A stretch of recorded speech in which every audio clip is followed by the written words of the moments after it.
obviously, when you look at this group here, it's college heavy and it is outfield heavy. Can you kind of explain the breakdown here? And obviously, only one pitcher as well.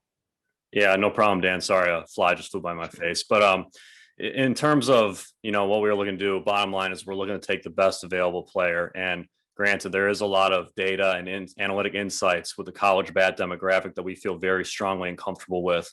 So we went ahead and made sure to target those guys early and often, through the top 10 rounds. Next up is Steve Molesky.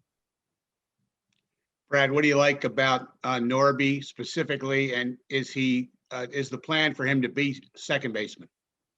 Correct. Yeah, Steve. Norby has tremendous feel for the barrel. He has the ability to adjust well, both off from the fastball to the breaking ball to off-speed stuff.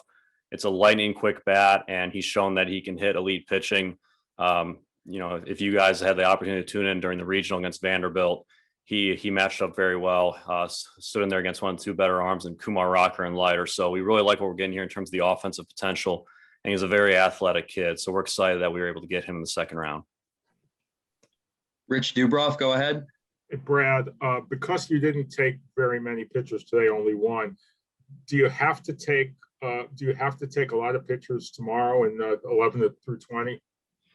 It's one of those things where we always have pitchers lined up, up and down our board. And ultimately we have to make a decision just how we have to take the risk into account. But we will be looking extensively at some arms tomorrow. Joe Trezza, go ahead. Hey, Brad.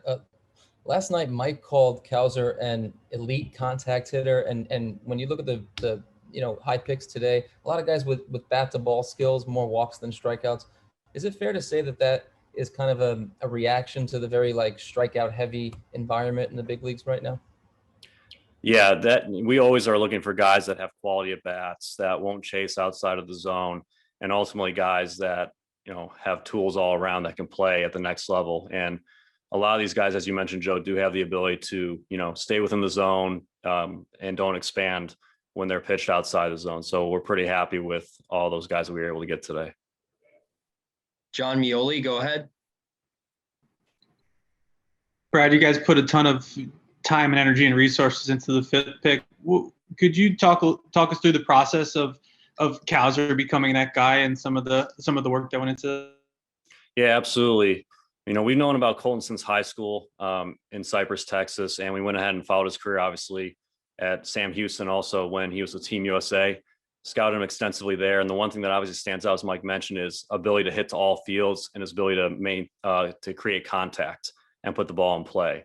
So we also believe that he's going to profile well in center field. And overall, we think that it's a good ball play for us, for our player development department, to build a foundation on. I know he's here for a workout recently. What were you guys able to gain from that and learn about him in that setting? Yeah, I think the biggest thing is just to watch how he interacts, obviously, with people around him on the baseball field, but also just to get one more look at him, watch him shag fly balls in center field, watch him take BP, and just see how he goes about his business, because that's an important thing for us here as well. So it was very insightful watching him on the field with our staff and also just getting to know him a little bit better. Todd Karpovich, go ahead. Hi. Much has been made about the bats, but talk about the defensive prowess of these guys. All these guys seem pretty good defensively. How much does that factor into your drafting them? Absolutely. We took a lot of guys that have the ability to move well laterally in the outfield, and we also have some guys that have some versatility. Colin Burns is an excellent example of that. He moves very well in the dirt, has excellent instincts, and a big league clock. So to your point, we take a lot of pride in our defensive evaluation as well. And we're pretty happy with the number of guys that we got, and we're excited about it. Dan Connolly, go ahead. Brad, you kind of alluded to the fact that college bats kind of line up or fit with the analytics and the data that you have. Can you explain that a little bit more? Why it seems to be heavy on the college players, heavy on even college outfielders? Yeah, so I think the number one thing here is obviously we want to make sure that we find guys that we think are going to perform well at the next level, that have those ability to put the bat on the ball, to take walks and to get on base. But also we want guys that, show glimpses of power potential. So ultimately having all this expanded data, in addition with bat to ball metrics and other things that we can capture, it just kind of makes sense in the natural progression of the rebuild. And we also feel that a lot of these guys will be fast movers. And obviously the number one goal here is to continue not only to supplement and add more talent to the minor league system, but to get guys that might be able to climb the ladder rather quickly. So that's kind of what we were looking to accomplish here. And we feel pretty happy with how things turned out. To follow with that real quick, is it more difficult to kind of pinpoint pitching through the analytics through your guys' databases? Yeah, we do extensive research on our pitchers, and we've started preparing, looking at the analytics on the pitchers probably about a month and a half ago. But ultimately, with each spot that we're at, we have to sit here and try to figure out, okay, is taking this guy worth the risk over, a position player or a bat? So that's a very extensive process. And like I said, we will be looking to target some pitching here on day 3 coming up. John Mioli, go ahead. Brad, I know agreements, need to be formalized financially, but given the way the first round shook out, do you expect there to be possible bonus money available to go and nab some people who fell, who might command, a higher bonus in the third day tomorrow? Yeah, so I'm always careful to kind of comment on these things because negotiations are obviously still ongoing and some have not started to an extent, but we're always looking to get creative wherever we can, and we'll try to obviously see what we can do tomorrow as well. Steve Molesky, go ahead. Brad, the high school catcher in round 8 reports said he also pitched and touched 93, and I'm wondering, is he only a catcher for you? And secondly, could you talk a little bit about the pitcher you drafted, Tavera?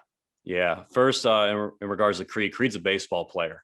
When he shows up to the field, everyone knows that he's there to have fun and enjoy himself. But we will look to develop him as a catcher. We actually had him here at Camden Yards, and he hit about 3 to 4 balls on the Utah street. So he has prodigious raw power. I'm really excited about that.